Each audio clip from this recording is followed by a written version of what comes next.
approaching the customer right here, as you can see. Yeah, I've never recovered a school bus before, so this is new to me. I imagine it's just like an RV. This is Sheep's Bay Ridge Road. It's called that because there's a bridge that they used to drive the sheep over, I assume. I don't know if you know why it's called Big Orange Sheep Road. I mean, Sheep's Bridge Road. Tell us. Whoa, it's actually a shorty. All right, mud, here we come.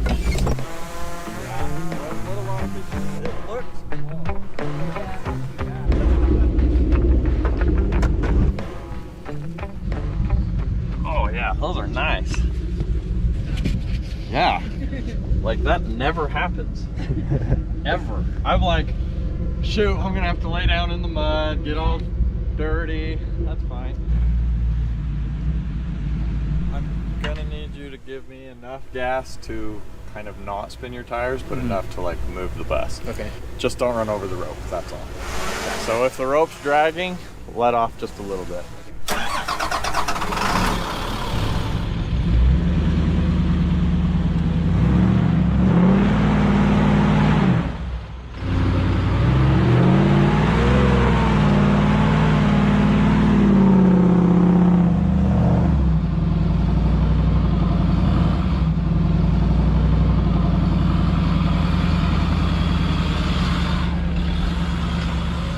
Beautiful.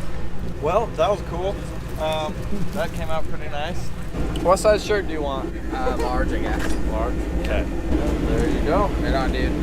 Appreciate it. Okay, so they were just looking for a spot to spend the night, and got a little muddy for them. We got them out without too much trouble. I actually forgot to put it in four-wheel drive, but we still got them out. What else? Thanks for watching.